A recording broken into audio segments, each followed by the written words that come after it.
Salut, c'est Damien Fauché, bienvenue dans cette vidéo où je vais te montrer comment je suis passé de ma vie plan-plan d'employé à entrepreneur qui parcourt le monde depuis pas mal d'années maintenant, ça fait depuis 2012. Et surtout, comment tu peux, toi, te servir de mon expérience si tu veux te lancer dans des projets d'indépendance pour que tu puisses un peu voir où tu en es et avoir un aperçu global de comment passer d'une étape à l'autre. Du coup, des étapes, j'en ai identifié 9. Voilà, concrètement, il y a 9 étapes pour passer de ma situation en tout cas, d'employé qui ne voit pas trop les autres options, jusqu'à entrepreneur qui fait quelque chose qui le passionne, qui choisit ses horaires un peu comme il veut. Et idéalement, dans mon cas, ce que je voulais aussi, c'était pouvoir voyager et travailler en même temps. Donc ces 9 étapes, on va les voir ensemble. Je vais aussi te parler de combien de temps il faut pour créer cette indépendance. Donc non seulement par rapport à ma propre expérience, mais aussi par rapport à maintenant j'ai accompagné des dizaines de personnes à créer la leur. Donc combien de temps il faut à peu près pour avoir une notion de ça aussi. Je vais aussi te parler d'un déclencheur psychologique qui permet de changer la direction que ta vie va prendre. Donc ça, c'est quelque chose qui a été très puissant dans mon cas et qui est très puissant de manière générale. Je vais te montrer comment l'utiliser dans cette vidéo-là. Et je vais aussi te montrer comment rester motivé même si tes proches, ton entourage ne comprennent pas exactement ce que tu veux faire et même comment leur parler de tes projets. Ça aussi, ce sont des étapes importantes dans la création de son indépendance. Donc, je vais t'en parler dans cette vidéo. Et je te parlerai également de ce qu'il faut savoir pour gagner de l'argent en tant qu'entrepreneur. Il y a des choses quand on débute qu'on n'a pas forcément en tête, donc je te dirai ce qui est vraiment important dans cette vidéo-là. Ça, c'est quelques-uns des éléments que je vais te présenter dans cette vidéo. Évidemment, il y en aura d'autres. Donc, premièrement, la première étape, quand tu es dans une situation, on va partir de la mienne, je vais te parler par rapport à ma situation. Donc, j'étais employé et voilà, pour moi, c'était ça la vie parce que c'est ce qu'on m'avait appris à l'école, c'est ce que j'avais vu un peu partout. Je connaissais personne qui s'était lancé dans des projets comme ça. J'avais une ou deux connaissances qui avaient créé leur boîte, mais je n'étais pas trop en contact avec eux. Et en fait, la première étape, ça a été de me rendre compte que c'était possible. Simplement que c'était possible. Donc ça va être au niveau des sources que tu vas écouter, qu'est-ce que tu vas lire, qu'est-ce que tu vas regarder. La première étape vraiment, c'est de réaliser que c'est quelque chose qui est envisageable. Je me suis dit, j'ai vu qu'il y avait des personnes qui le faisaient et je me suis dit, si ces personnes-là, elles sont capables d'avoir cette vie d'indépendance, elles font quelque chose qui leur plaît, elles gèrent leurs horaires comme elles veulent et elles font une contribution, c'est-à-dire qu'elles apportent quelque chose et je trouvais ça fascinant. Donc j'ai commencé à m'intéresser davantage à ces personnes-là, à avoir des lectures de ce genre-là. Et ça, vraiment, c'est la première étape. Si tu ne vois pas d'options, commence à les regarder. Imprègne-toi de ce qui est possible de faire. C'est une étape qui est cruciale au début parce que c'est ça qui va déclencher le changement d'état d'esprit pour se diriger vers l'indépendance. La deuxième étape qui m'a permis de sortir de cette situation, de ma situation d'employé qui ne me convenait plus, ça a été de me poser différentes questions. C'est ce que j'appelle des déclencheurs psychologiques parce qu'en fait, les questions qu'on se pose, ça amène des résultats précis. C'est-à-dire que quand j'étais employé, je me posais des questions du genre « Pourquoi mon boulot, ça se passe comme ça? Pourquoi j'en suis ici? Pourquoi c'est… » C'était des questions qui n'étaient pas du tout dynamisantes. Et même si j'avais les réponses de pourquoi j'en suis ici, pourquoi est-ce que ça ne se passe pas mieux, même si je trouvais des réponses, ça ne m'apportait pas grand-chose. Donc, le déclencheur psychologique, c'est de se poser plutôt des questions du genre « Comment je pourrais gagner ma vie sans dépendre de ce boulot? Comment je pourrais contribuer davantage, par exemple, à ma boîte à l'époque ou même directement aux gens? Comment je pourrais contribuer davantage et gagner de l'argent autrement ?» Donc, simplement ces questions-là, ces questions que je me posais, le fait de les changer complètement, ça m'a permis de me mettre dans un état d'esprit différent et j'ai commencé à chercher des solutions.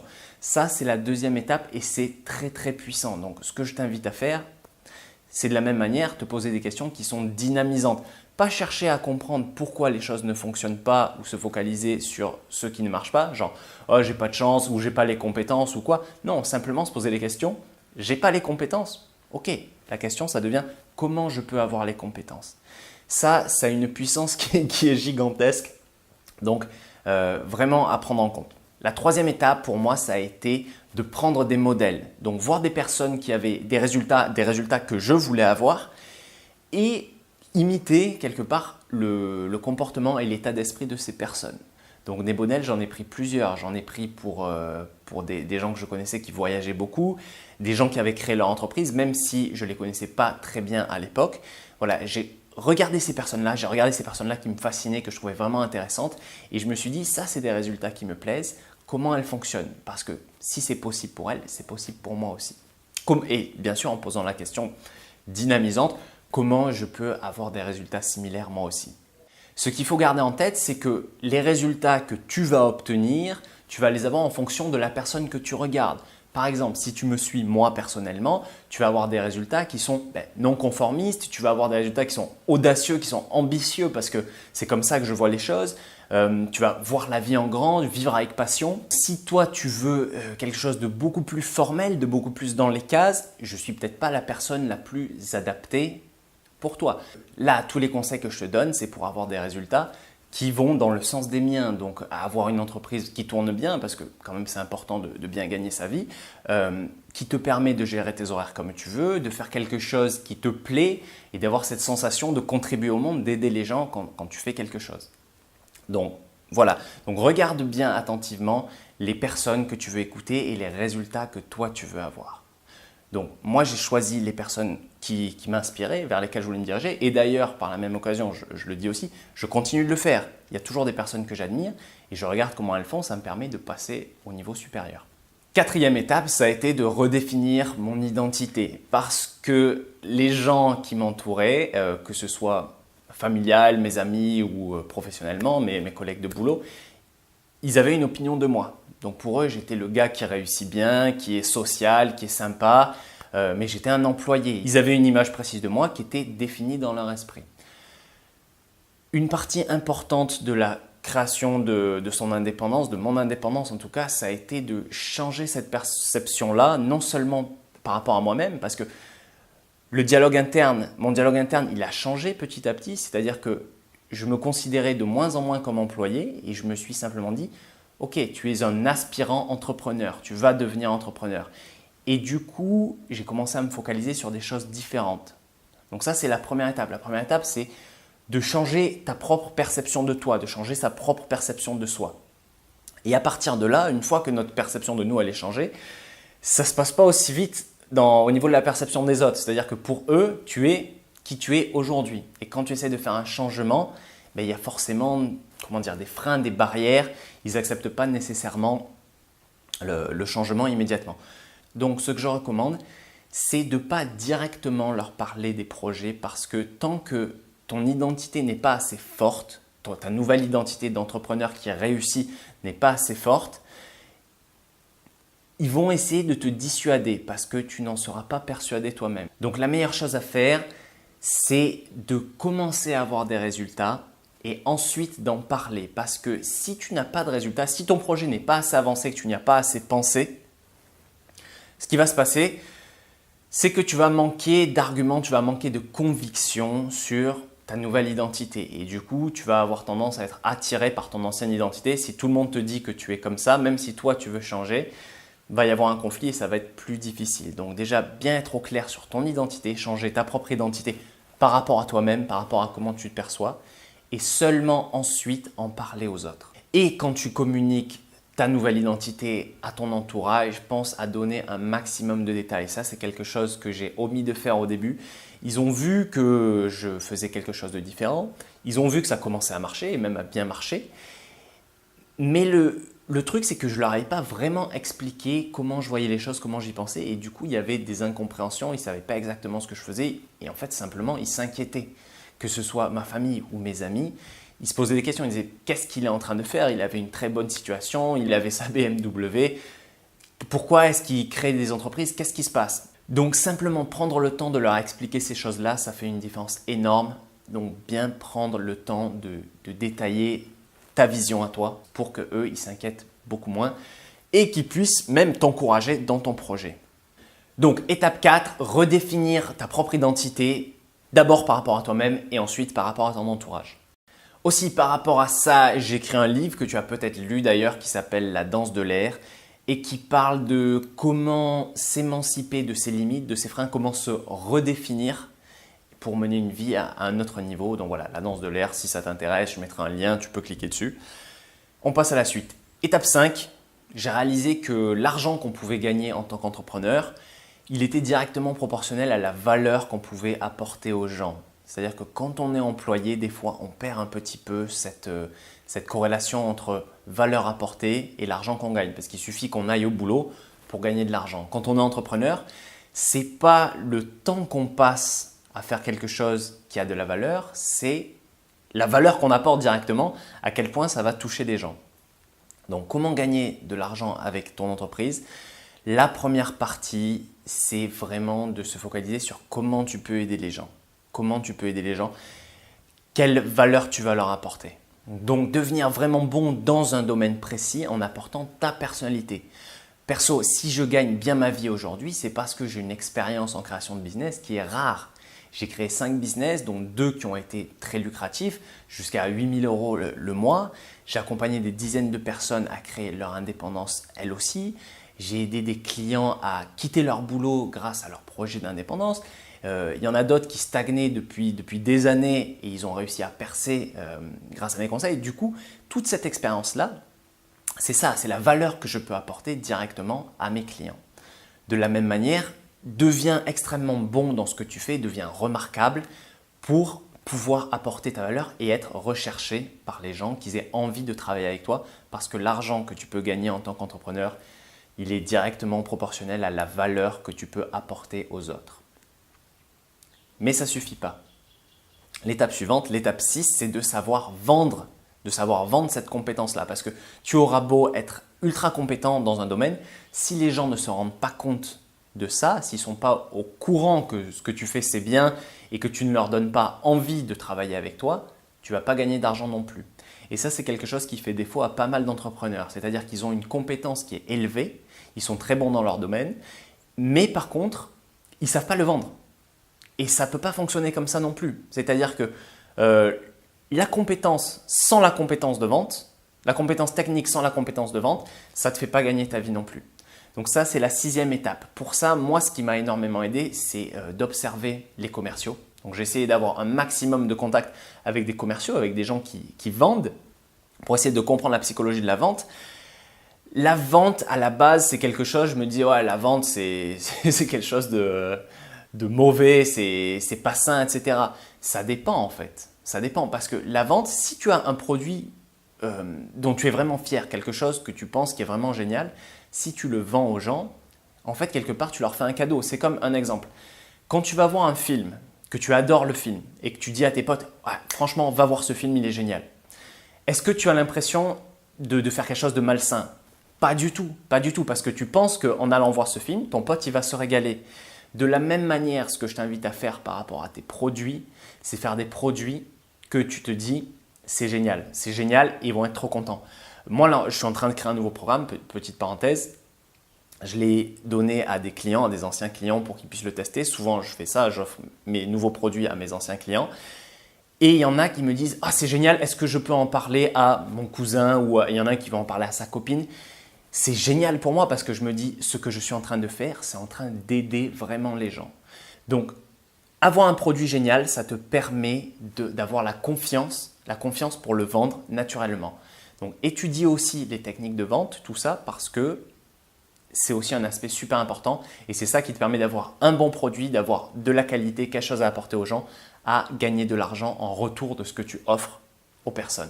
À partir de là, normalement, quand tu as déjà quelque chose à offrir et que tu sais le vendre, tu commences à gagner de l'argent. Donc là, tu peux gagner une somme qui est très correcte et déjà ne plus avoir besoin d'un emploi à ce niveau-là.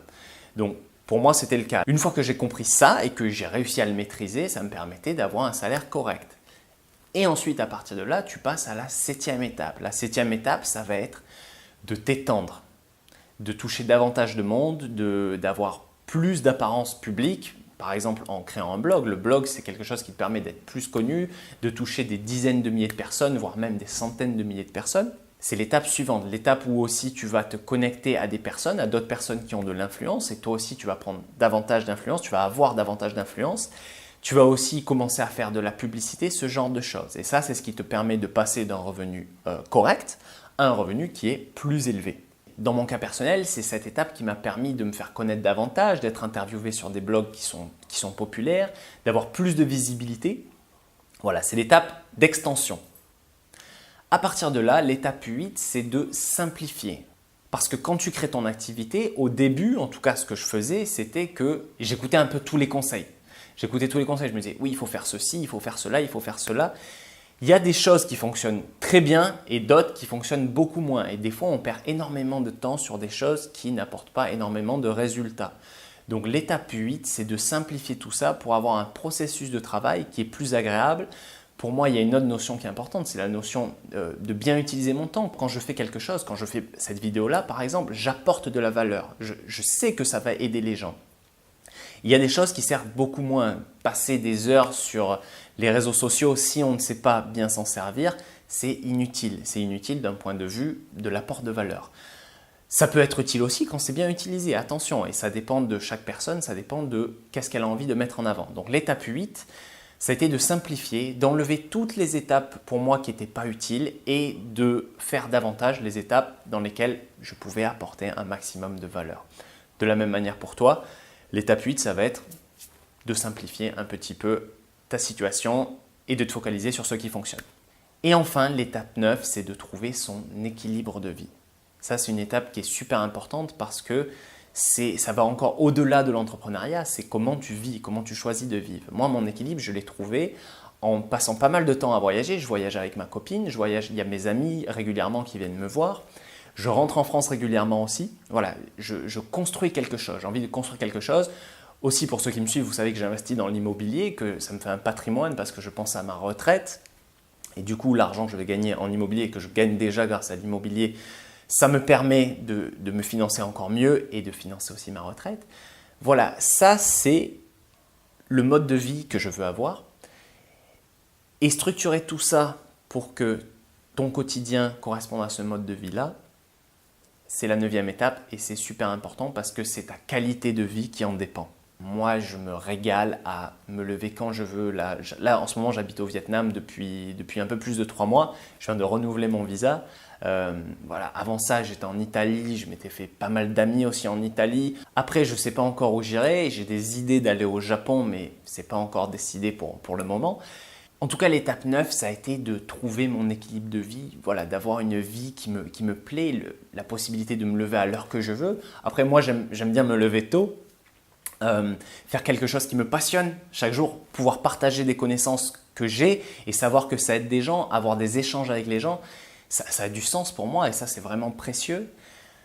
Et puis vivre ici, pouvoir découvrir des nouvelles cultures, avoir des amis locaux, des amis vietnamiens, la nourriture, manger des plats que je trouve délicieux, boire des jus de mangue toute la journée, ce genre de choses-là, c'est quelque chose qui est fascinant pour moi, qui est très loin de la vie que j'avais métro, boulot, dodo avant. Ça, c'est vraiment formidable. Et cette vie-là, c'est pour ça aussi que c'est bien de se donner les moyens d'avoir son indépendance. Donc voilà, ma vision de l'équilibre de la vie, c'est de construire une vie de liberté où je peux faire des choses qui me plaisent, de gérer mon temps comme je veux, tout en pensant au long terme. Je suis en train de construire quelque chose aussi. Construire quelque chose, avoir un vrai projet de vie, tout en gardant cette liberté-là. Donc voilà comment je suis passé de ma situation d'employé à ma situation actuelle d'entrepreneur qui parcourt le monde et par extension, voilà les étapes dont tu peux te servir, t'inspirer pour passer de ta situation, peu importe l'étape à laquelle tu en es, jusqu'à ta liberté professionnelle. C'est quelque chose, arriver à cette indépendance-là, c'est quelque chose qui est réservé aux personnes qui sont audacieuses. Ce n'est pas pour ceux qui restent, je dis, planqués dans leur confort, ça demande de sortir de là. Et c'est vraiment les gens qui vont y arriver, c'est les gens qui sont audacieux. Et la bonne nouvelle, c'est que du moment que tu as un désir ardent de créer cette liberté-là pour toi, tu peux y arriver aussi. Tu peux y arriver aussi parce que c'est simplement une manière de penser. Si je suis arrivé à ma situation actuelle, ce n'est pas parce que j'ai des pouvoirs magiques ou que j'ai du talent. Comme y a plein de gens qui me disent depuis que je suis gamin, ils me disent « Oui, mais toi, tu as des facilités. » Les facilités, ce n'est pas ça. C'est simplement une manière de penser qui permet d'avoir des résultats. Et cette manière de penser, comme je le disais, tu peux l'atteindre aussi. Et ce qui me fait dire ça, c'est que à l'heure actuelle, sur mon blog et parmi mes clients, j'ai aidé des centaines et des centaines de personnes à créer, dans une certaine mesure, leur liberté à elles aussi. Donc c'est quelque chose qui est vraiment, qui s'acquiert. Si je l'ai acquise à la base, c'est d'une part parce que je me pose beaucoup de questions et que je cherche systématiquement des réponses, en regardant notamment les gens qui ont les réponses et en m'inspirant de leurs réponses. Ces gens-là, ces mentors, ils sont super importants parce qu'ils vont t'enrichir, ils vont enrichir ce que tu connais. Donc ça, c'est d'une part. Et d'autre part, c'est que je mets en application systématiquement ce que j'apprends. C'est-à-dire qu'avoir beaucoup de théorie, ça ne sert à rien si ça ne s'applique pas. Des fois, je rencontre des gens qui ont beaucoup de théorie, mais ils font rien. Du coup, ils n'ont pas de résultat. Et même, c'est encore pire que les gens qui n'ont pas de théorie parce qu'il y a une déconnexion entre ceux qui savent et les résultats qu'ils ont. Et du coup, ça leur défonce un peu le cerveau. Donc voilà, mettre en corrélation ce que tu sais, ce que tu apprends avec de l'action. C'est ça qui amène les résultats. Et ça, si tu as cette envie ardente, tu peux y arriver aussi, j'en suis persuadé. Être indépendant, vivre ta vie selon tes propres termes, gagner de l'argent en faisant quelque chose qui a du sens pour toi, faire quelque chose qui contribue à aider les autres, à rendre le monde meilleur en fonction de ce qui te rend unique, être indépendant donc, c'est pas un sprint, c'est un marathon. Ça, c'est une phrase que je dis assez régulièrement. C'est pour bien mettre en évidence que créer ton indépendance, ce n'est pas quelque chose, tu vas y aller à fond pendant une semaine et bim, tu vas être indépendant. Ça ne se passe pas comme ça du tout. C'est quelque chose qui se prépare, qui se prépare et qui avance petit à petit. C'est-à-dire qu'être indépendant, ce n'est pas quelque chose qui arrive à un point donné dans le temps. C'est quelque chose que tu commences à faire dès maintenant. Parce que les actions que tu fais dès maintenant, même si tu en es à la toute première étape, à un moment j'étais à la toute première étape. Si tu en es encore à être employé et pas avoir les options, tu commences à être indépendant aujourd'hui en regardant ce qui est possible. Si tu en es à la deuxième étape, c'est quelque chose de différent. Si tu en es à la cinquième étape, c'est encore quelque chose de différent. Mais créer son indépendance, c'est quelque chose qui se fait dans la continuité, en faisant un petit pas tous les jours dans la bonne direction. Donc, on a déjà vu beaucoup de choses dans cette vidéo et en me suivant sur pleindetrucs.fr, je vais t'aider à passer de là où tu en es, peu importe l'étape dans laquelle tu en es, à créer, à avoir ton indépendance. La question n'est pas de savoir si tu peux y arriver ou non, la question c'est plutôt de savoir en combien de temps tu vas y arriver. Donc en combien de temps, pour moi, pour que mon business actuel fonctionne, il m'a fallu 1 an et demi. 1 an et demi, ça faisait déjà 3 ans que j'avais créé d'autres business. Voilà, c'est juste mon expérience personnelle à moi. Pour quelqu'un qui n'a pas de modèle, ça peut durer au moins 3 ans, ne serait-ce que pour commencer à avoir des revenus. Moi, dès le début, je me suis inspiré de personnes qui réussissaient déjà. Si tu es accompagné, si tu as un coach, quelque chose comme ça, tu peux gagner ton indépendance en moins d'1 an. C'est quelque chose qui est envisageable aussi. Évidemment, ça dépend des individus et ça dépend de l'implication, de combien de temps tu vas consacrer à ton projet. Ça, c'est par rapport à la durée que tu peux envisager pour créer ton indépendance. Je le souligne, garde en tête que ton indépendance, tu commences à la créer aujourd'hui. Tu fais un tout petit pas aujourd'hui parce que ce n'est pas quelque chose qui va se manifester par enchantement un jour donné. Alors, je vais te donner petit à petit les outils nécessaires à la création de ton indépendance et si tu les appliques, crois-moi, tu ne seras pas déçu du voyage. Aussi, j'ai créé un petit questionnaire rapide avec quelques questions. Le principe, c'est qu'au mieux je te comprends toi spécifiquement maintenant, au mieux je pourrais t'aider par la suite. C'est un questionnaire qui est très rapide à remplir, environ 2 minutes. Donc, je t'invite à cliquer sur le lien en dessous de la vidéo pour répondre au questionnaire et faire un peu mieux connaissance. C'est parti pour ton aventure vers l'indépendance. Prépare-toi à avoir les yeux ébahis de ton entourage quand tu auras accompli ce que la plupart des gens osent à peine imaginer et qui réaliseront que toi, tu l'as vraiment fait. Donc, remplis le questionnaire et je te dis à très bientôt pour la suite. Merci d'avoir regardé cette vidéo. Salut!